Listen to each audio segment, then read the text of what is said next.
Hey guys, it's me, Don Weeb here. With some good and also bad news for stuff. If you've noticed, I commented on the videos on the last video that I had gotten some new stuff going in to help make the videos better. I have this like recorder for that connects to my Switch and PS4 and stuff, and it lets me record gameplay for like anime games and stuff, and that was the reason of it. I have it now, but unfortunately, my computer doesn't have enough HDMI's in order to actually use it correctly. So it's gonna take like another week or two in order to before the videos start having gameplay like the kind that I was hoping I could get into here. And yeah, so sorry about that. That's a quick delay. Other than that, the Avatar. If you guys are watching this and have not watched the final finale for What If Naruto was the Avatar Part 8, make sure to go back and watch that video and click the poll for what new Naruto What If you guys want. After I go through this week's cycle, the spot that would normally have taken the place of Avatar, by that time, whatever is the leader on the poll will be the video that I'll put out. And just so you guys know, I'll probably do all of these videos at some point, just because Alchemist, What If Naruto Was an Alchemist, will be coming to an end soon as well. So it's most likely the top two will be coming in sooner. So if you guys want a specific one out of those, or just comment your own, and I might, if it's even like possible, then I might pick one of those and put that in a future poll for doing it. So yeah, let's just get right into the what if. So last time we covered that All Might was smoking down after the battle with Nomu and protecting the students, and Deku was pretty much wiped out after he had used basically all of his quirk of Juggernaut mixed one for all. He quickly recovers, however, though, as this mystic healing force field of his is actually beginning to reinforce him, and he heals back up pretty quickly. All Might's impressed with this healing factor, and then thinks that One for All must have even boosted that aspect of his quirk as well. Then Deku helps block All Might from the rest of the students as he knows what's going on. He basically just stands in front of them. They can't really see All Might behind Deku, as like we've covered. Deku is bigger than All Might at this point in the series. All Might then shrinks back to his normal size, and the students who think that they're okay head back up to 13 to see if she's alright. The police come and question all the students, as well as considering the teachers and asking what happened with the League of Villains. All Might has Deku explain what happened and how he defeated the Nomu and where he had sent him.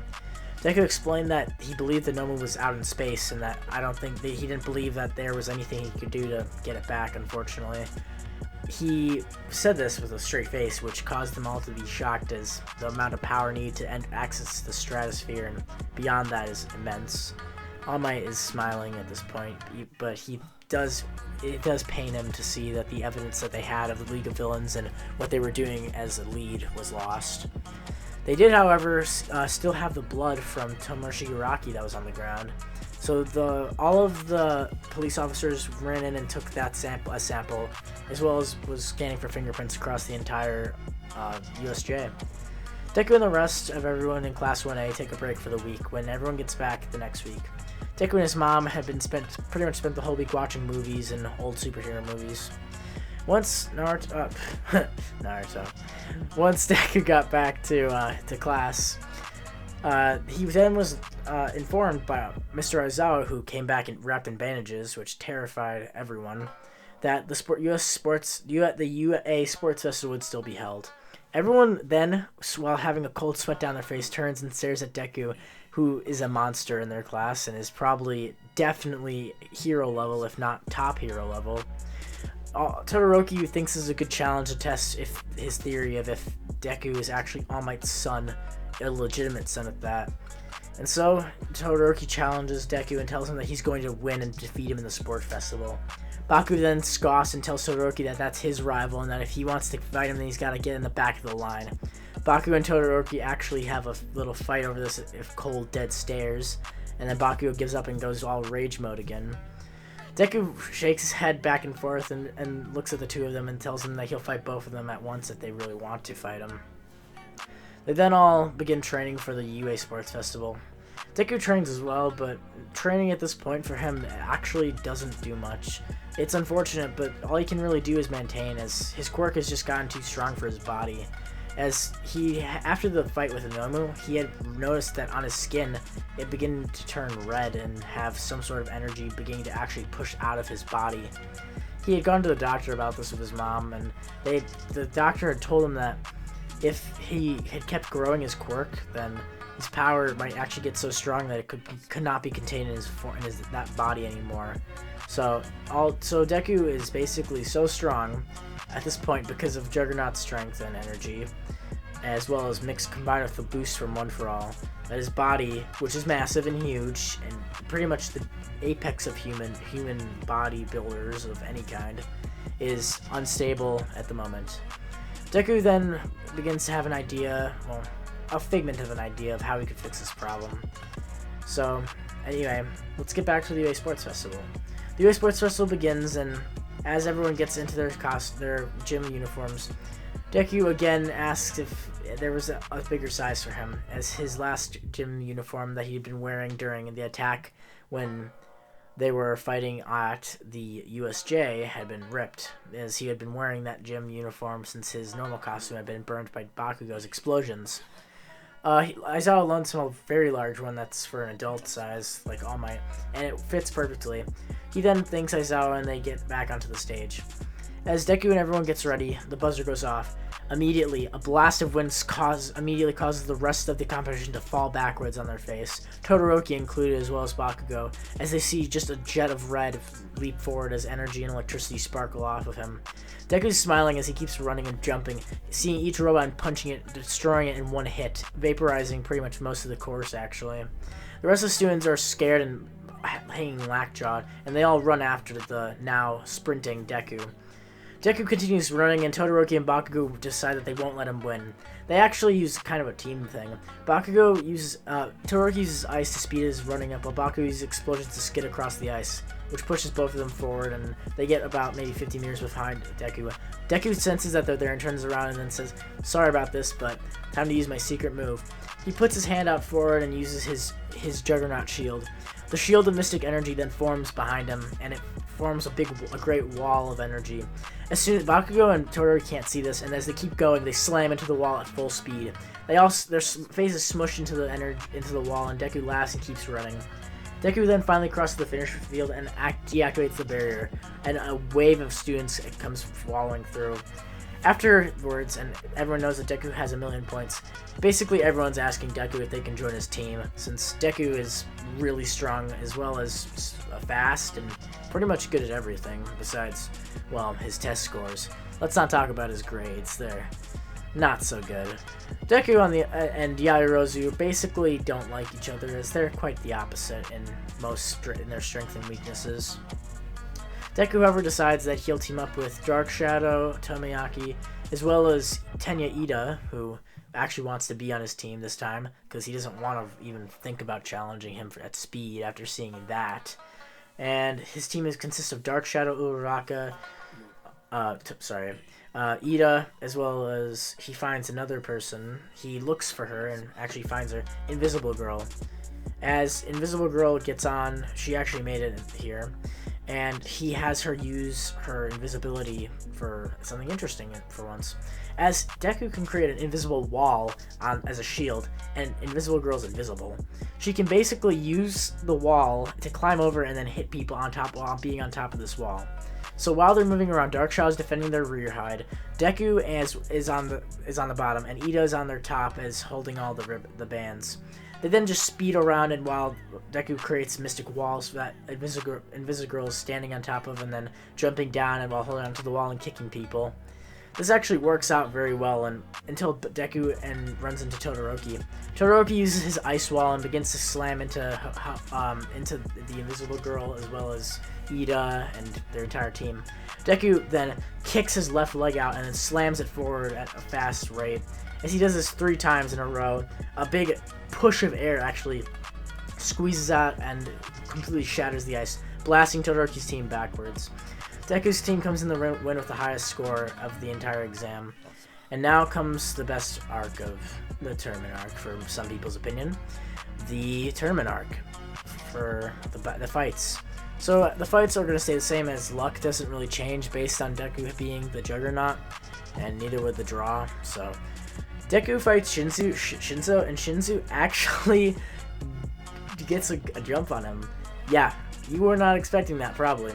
Shinzo, who has mind control abilities, as soon as he uses his questioning thing, it actually locks Deku underneath it.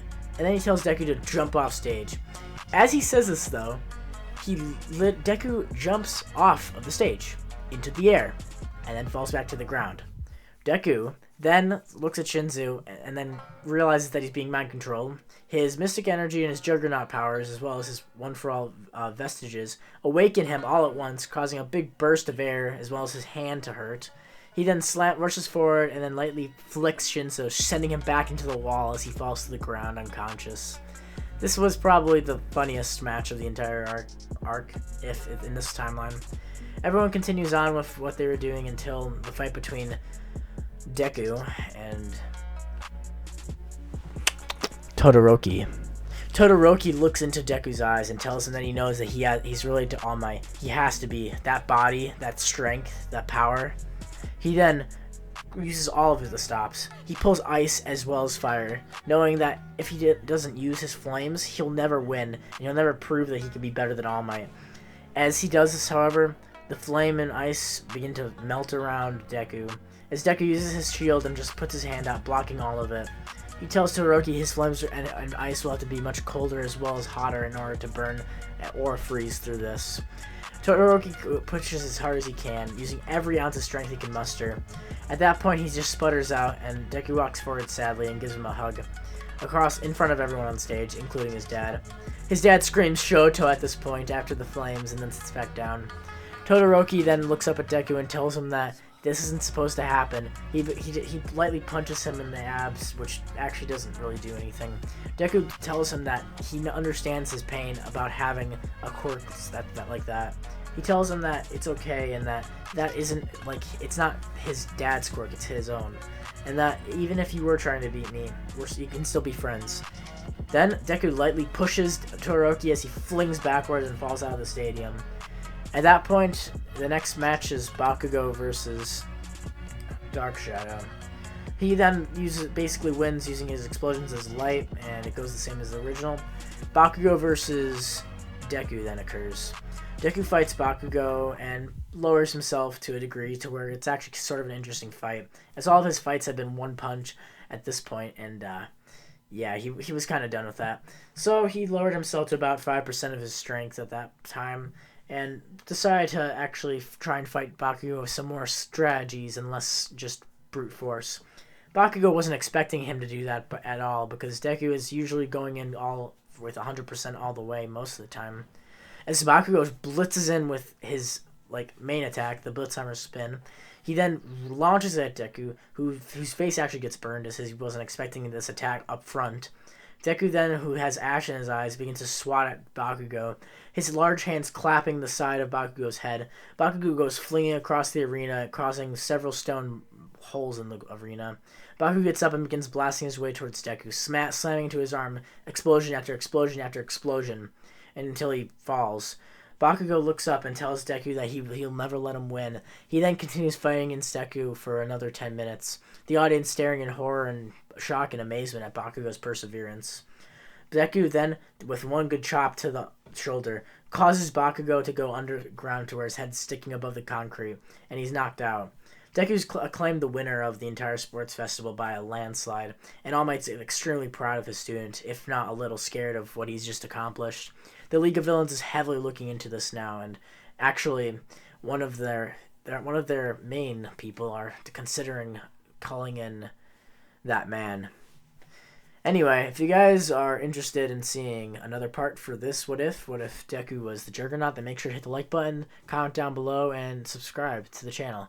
I'll see you guys later, and oh, by the way, before I go, I just want to let you guys know, if we hit 100 likes on the What If Naruto Was the Avatar Part 8, the finale, then I'll start writing for Shippuden and finish off the rest of the series. So, yeah, anyway, as I was saying, I'll see you guys later, and bye. It's black and white.